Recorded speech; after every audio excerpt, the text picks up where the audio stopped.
What is up, everybody? Sean Sheehan back here with another edition of the betting show for Sherdog.com. And it's a UFC only show today. Is that the only real big show of the weekend in the world of mixed martial arts? No PFL, no Bellator, no Eagle FC, no Cage Warriors, KSW or anything like that. And to be honest, it's not the best UFC card in the world, but I have picked out a few bets that I think might pop, might come up, even though it's pretty slim pickings. But we'll go through some of the other fights and some of the things I think that might come up. Over the last 2 weeks, it's been pretty good with the first couple of betting shows of the year. I think I got at least 4 plus money bets in the first 2 weeks. Now, the other one last week, I had one inside the distance Henry Corrales fight. It did finish inside the distance, but it went to the judges' cards after the second round. So does that pay? Does it not pay? I don't think it does, to be honest, but I'm going to claim it. I'm going to claim it anyway. But yeah, I'm very bad for keeping track of things, so maybe we'll be able to keep track of them throughout the year. But it probably won't be me because I have the worst memory of all time. But it's gone pretty well anyway to start off the year, and we'll see how it goes throughout the year. But anyway, whether it goes well or whether it goes badly, please bet responsibly. Don't bet too much. Don't get crazy. Don't be betting big money and saying, "Oh, this lad knows what he's talking about. He's got a few bets right." I haven't a clue. So don't. I'm just coming on here as any normal, person covering MMA or MMA fan who looks at a couple of bets and go, "Oh, do you know what? That might be a bad price. Here's a $5. I'll throw it on and maybe I'll be able to turn it into a 10 or 15 or do an accumulator or something like that." And, nothing mad. So that's not me. I'm not talking about units. I'm not acting as if I'm some betting expert or anything like that, and I know there are a few of them people out there. So if you're a betting expert in MMA, I feel like you're a bit of a snake oil salesman, to be honest, because betting on MMA is probably not that easy. But all the betting experts now will be giving out to me. But if you do well, fair play to you. You're probably doing a lot better than me anyway. So let's get straight into it here with some of the bets. So this main event, right? I'm going to start it off at the main event, and it's Sean Strickland versus Jack Hermansson. And I did another video. I think it's actually just came out as I'm recording this. I talked a little bit about Francis Ngannou and his situation, but then I broke down the main event of Strickland versus Hermansson. And I watched a good few fights of both of them, kind of preparing for that and preparing for this show as well. And, I find it very hard to pick who is going to win. For a multitude of different reasons, I suppose, because I think this is the sort of bet, if you're, and I can't give you an in-play bet here because it's beforehand, but it's a sort of fight that if I was looking at, now if you could bet in play, I would be betting after the first round, seeing how the first round went. Now the fight might be over in the first round, obviously, so you can't, but you know what I mean. Like, I think if Strickland comes out and he can stop the takedown, stop the body lock early, and draws Hermansson into a boxing match, I think Strickland wins that fight all day, every day. Now Hermansson, he can hit hard and everything like that. Maybe he'll knock him out. No, he absolutely could. But I think if it is 5 rounds of boxing, 5 rounds of striking, I think Strickland will win that fight. But I think if Hermansson can body lock him, take him to the ground, I think he's a great chance of submitting him. He's submitted some really, really good guys. He kind of breaks them as well on the ground. He's just relentless with his submission. So if he can get them to the ground in the first and prove he can do it, and do it again in the second and third, I think it could be a matter of time. Or his top control is very, very good, and he's big as well.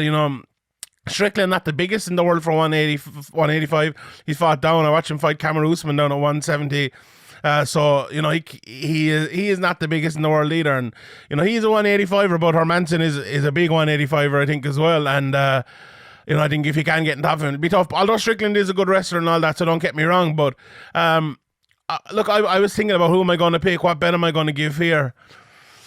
And maybe you can call it a little bit of European bias or something like that, but I'm going for Hermansson.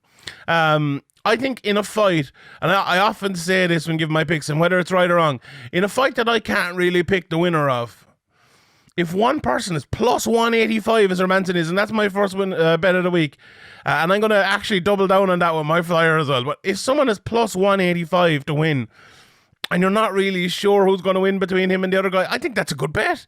Almost 2-1. Now, if you'd gun to my head, who would I pick to win? I would probably pick Strickland, right? But when we're talking about betting here, we're talking about, trying to 5 round. If you're trying to 5 round Strickland, I'll pull up his price. Hold on, I have it here. His price is not up here, weirdly enough, but I'll put it up again in a second.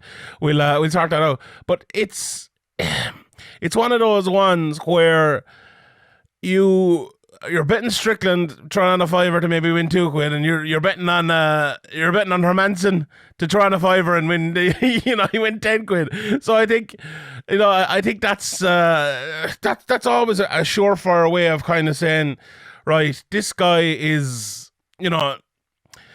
it's a close fight. It's a fight that hard to pick the winner in, and if you're giving me those sort of odds, I'll take it. If you're giving me, even money versus even money, I'd probably take Strickland. But I'm definitely taking the plus 185 in Jack Hermansson. I can absolutely see Hermansson taking him down and getting a submission very, very early. I think it's one of those fights that could end up like that. There's a lot of Hermansson fights where you think, and sometimes Hermansson is one of those guys as well. You don't know which guy is going to show up. And it's a thing in MMA. We see a guy lose once and then he's useless, or we see him win once and he's brilliant, So Hermansson, sometimes you see him coming in after a poor performance or after a loss, or even if you're thinking about a loss, and you're like, oh well, he's going to fight this way. This is the way he fights, and then he springs something different. Or he comes in after a massive win, and then he, that Vettori fight I thought was very, very poor. Although there was at times in that where he had, where he did well as well, but. I just think if he can get the fight to the ground, as I said, I think he might be able to submit him, which we will get to again later on. The second bet I'm going for is Julian Erosa to win his fight straight up against Stephen Peterson, and that is plus 170. I'm panicking here, lads, because I'm looking at best fight odds, and all the bets, there's only half the bets are gone. I don't know where they're gone. Oh no, they're down here. Well, I was looking at I think I might have been looking at the wrong thing. Oh yeah, I got them. So Julian Erosa to win inside the distance, plus 170. If he was plus 170 to win straight up, I think there'd be a lot of people betting on him. Oh yeah, and Strickland earlier on, I was looking at it, he's minus 210. We'll get more to that later on, but look, Erosa and sort of my semi-panic is over there, thanks. I was like, hold on, I just had these betting odds up and they're gone. But Erosa and Peterson, so if you go and watch one fight of either of them on Fight Pass, just put in their names to Fight Pass and look at them. They're very similar sort of fighters. They go out there, they throw their hands, they go forward, it's going to be a fun fight. Like, I don't know if you can bet on Fight at Night, but that would be my bet for Fight at Night. I think this is going to be rock'em sock'em robots for maybe a round and a half, maybe 2 rounds. And I think someone is getting finished. And I've gone for Erosa inside the distance, so I think it'll be poor old Peterson getting finished here. But I could see it the other way around as well. I just think, look, what separates them here, I think Erosa... look, they're both tough as hell. They both have great chins. They both will not give ground for a second. What separates them, though, is I think Erosa is a little bit more of a technician. I think when you're in a brawl like that, the slightly more technical fighter will always almost win that, I think. Like, the great example, I suppose, the most memorable one from history is Gilbert Melendez versus Diego Sanchez. In a fight for the ages, probably my favourite fight of all time. Well, Cyborg Nunes has kind of overtaken it, I think. I love that fight, but top 2 or 3 favourite fights of all time without a shadow of a doubt. And it's one where Melendez won it because he was jabbing up Diego a little bit more. They were both going hell for leather, but the more technical fighter won that fight, even though he almost got knocked out with that big uppercut from Diego late. But I think that's kind of what we'll be looking at here. Peterson will be coming forward and trying to land these big shots. There was someone last week, Lee, in Bellator, and he did a similar sort of thing where he comes forward but with his head down. He does it in more a technical way now. He's a lot better of a technical fighter than Peterson, don't get me wrong, but they both do this thing where they lean their head forward, and when you jab at them when their head is leaned so forward, it's going to land every time. It's going to be very hard for them to come back. The one thing Peterson does very well is he kind of counters that jab with the right hand over the top, something Erosa actually does very well as well. I think it's always interesting. I find it hard to gauge size. I feel like Peterson is a bit bigger than him, but he doesn't use the size that well, to be honest. And I think that might be, if he could use that against Erosa, that might be a key here. But, one of those ones where I don't think it will play the big factor, but it might be the factor if he wins. But I just think Erosa will be too much. He'll land too many big shots. He'll land him right hands over the top. And Peterson will bleed. He bleeds, I wouldn't say he bleeds easily, but he bleeds a lot in fights. And if he makes him bleed here, maybe takes him down a couple of times and knocks him out. Erosa against the fence as well is very, very dangerous. And I could see him getting the finish. If I was to bet, if you were asking me straight up how the fight's going to end, I would say Erosa inside the distance. So at plus 170, I think that's a good bet. So yeah, that's my second bet. Julian Erosa inside the distance plus 170. Right, the next bet here is I'm going for Rakhmonov against Carlston Harris. And I'm going for him to win inside the distance as well at plus 105. So to win straight up, he is minus 230, which in itself is not bad. But, you know, I'm kind of steering away from them big minus money bets because, like, this is a bit of a fun betting show, and I don't, my record, I don't really care about it too much. I'd rather give you a plus 200 or 300 bet than a minus, 300 bet. So that's the one I'm looking at. And the reason I give that really is I went and watched both of their fights. I just think Rakhmonov is such a far superior striker than Carlston. He's one of those fighters where Carlston Harris. He's one of those fighters where we saw last week with Checo, who fought Rashad Evans. Pat Miletich described him as a swatter, and that's how I would describe Harris as well. He swats at each other. Do you know what? Sometimes he hits hard. There was one fight Impe Kasangana, I think it was his last fight, where he hit him hard in the middle of the cage and then hit him again against the cage and knocked him down. And it was a bit of a I wouldn't say an early stoppage, but it was a TKO more than a knockout. But he can hit hard, even though he does kind of swatted shots a lot. So don't get me wrong, he has power and all of that, but Rakhmonov, you talk about countering the jab with shots over the top. Rakhmonov is so good at that. He's not one of these ones either who'll go out and land 100 shots or go out and box you up and put you on the back feet. I always call it a pressure counter fighter. Conor McGregor being the probably the most famous example of that. He will push you and push you and push you against the cage, cut off the cage, throw little bits of jabs and different things. And then when you try to punch, look what Eddie Alvarez did. He'll come in and counter you and hit you with big, big shots. And that's exactly, I think, what Rakhmonov will do to him. And honestly, I think Harris will be a kind of good dance partner. I'll circle back later on when I'm going through all the odds, and we will look at the knockout and things like that as well. And that price, but for the moment, I'm going for Rakhmonov inside the distance at plus 105. Look, on the ground and everything as well, he's fantastic. He's so strong in top position, and there's a few fights there where he's one of those guys, right? You know when someone's a very good wrestler or a very good grappler, when they try to take someone down, they land on bottom, but then they end up on top. That's one of those ones. Like it's a wearing enough to take someone down for them, and imagine what goes through your head when you end up on bottom, but then to turn it around again and not give up in that position and end up winning the positional battle, that takes a lot. And Rakhmonov has done that loads of times over and over, and you know someone is a very, very, very good wrestler and grappler. I'm repeating myself, but when they do that, they are very, very good. So that's the one I'm going for there. So the next one I'm going for Alexis Davis in my next bet to win by decision at plus 110 against Julija Stoliarenko. And the reason I'm going for this as well is just what I was talking about, the wrestling, right? So I went back and watched some of Stoliarenko's recent fights. I went back and watched some of Alexis Davis's recent fights. And honestly, it's not the best. Not the best, to be honest. The striking wasn't the best. The jiu-jitsu work maybe wasn't the best. The defense wasn't the best. The cardio wasn't the best. No, I'm being a bit harsh here, but I think the one thing that stood out watching all the tape on both of them was Alexis Davis's wrestling and her ability to get on top, stay on top, and be heavy on top. And I think if she can get takedowns early, because Stoliarenko, she can hit, and she can hit hard. Look, both of them can hit. There's no doubt about that. If it turns into a kickboxing match, look, I think it'll be 29-28 either way, probably. Maybe a 30-27. You never know who's going to take over. I don't think anyone has a big advantage that sticks out as we enter the fight. Maybe when the fight happens, you'll see a big advantage and someone will stick out.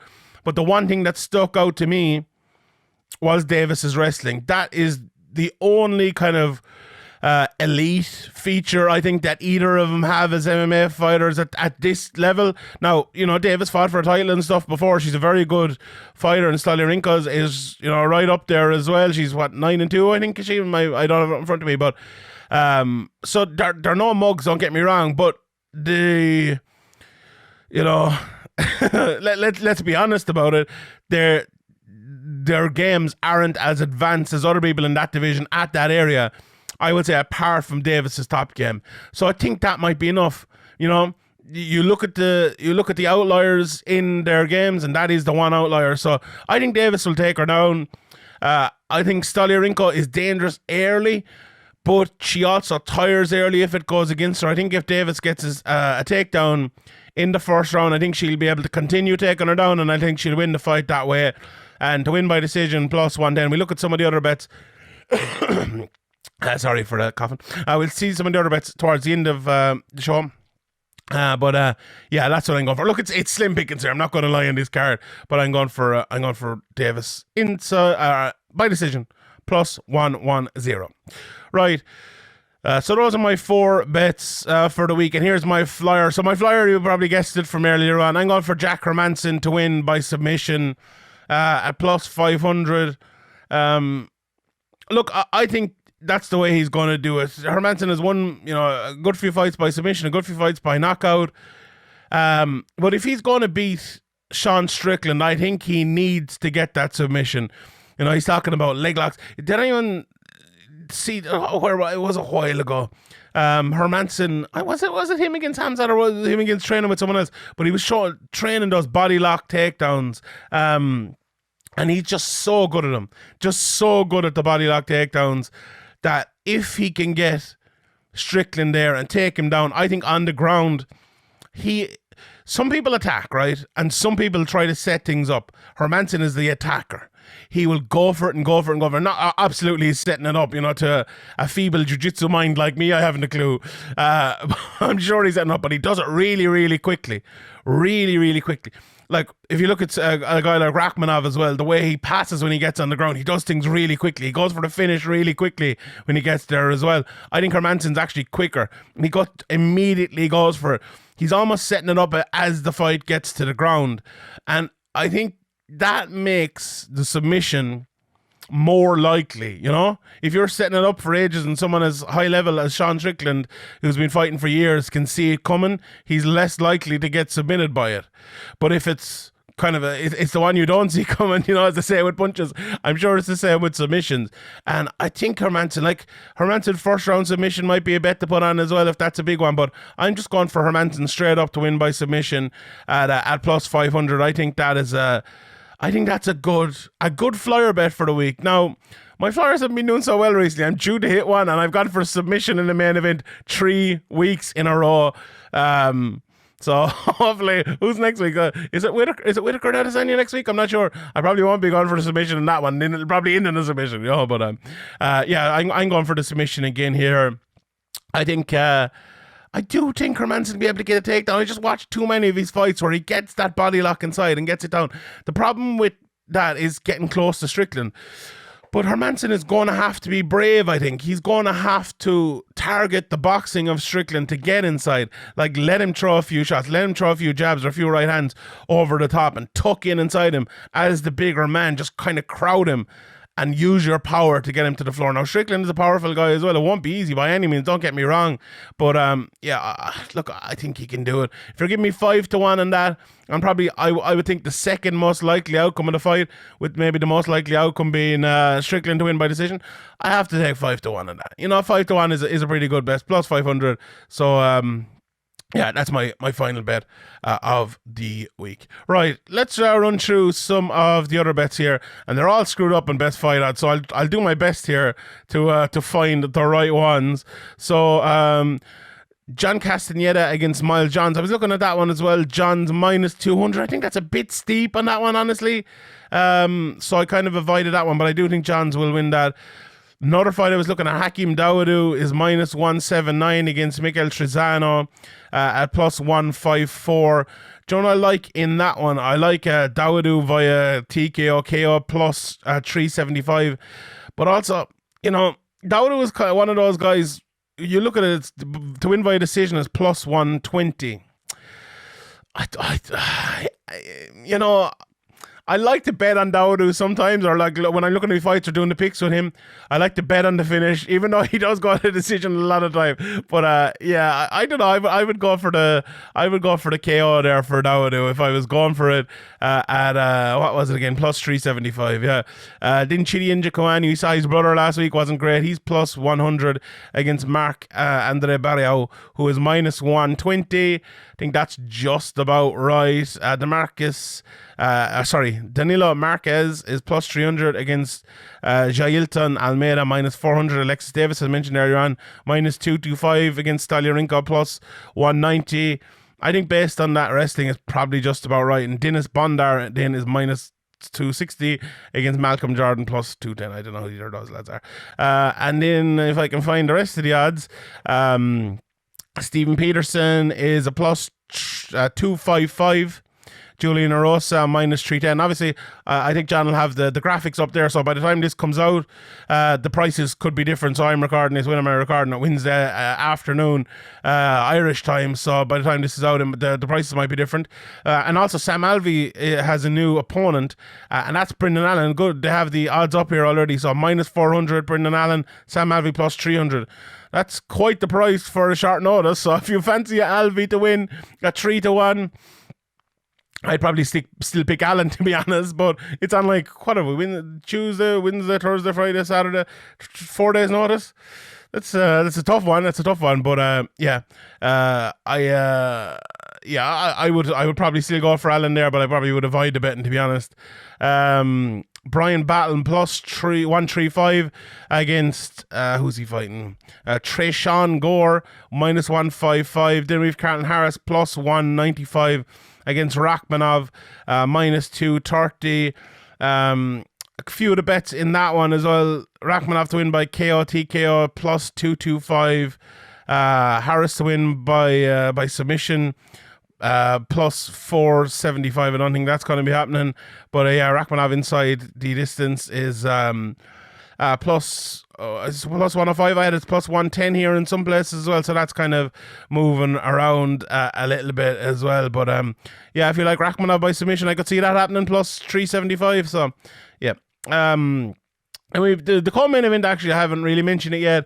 Punahele Soriano is minus 185 against Nick Maximov, plus 160.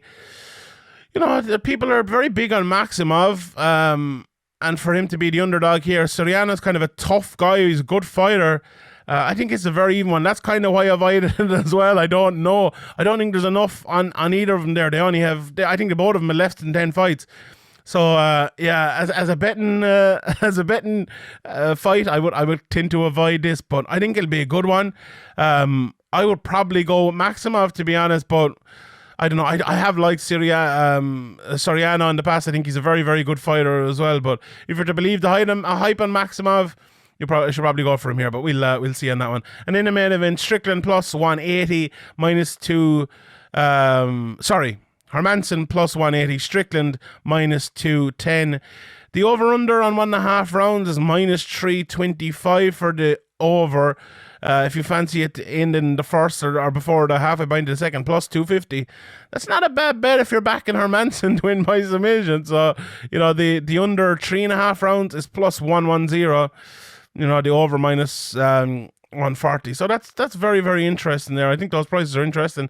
Hermansson TKO is plus 950 here in one place, plus 900 in another place, and plus 800 as well. So it's, but 8-9 to 1 ish.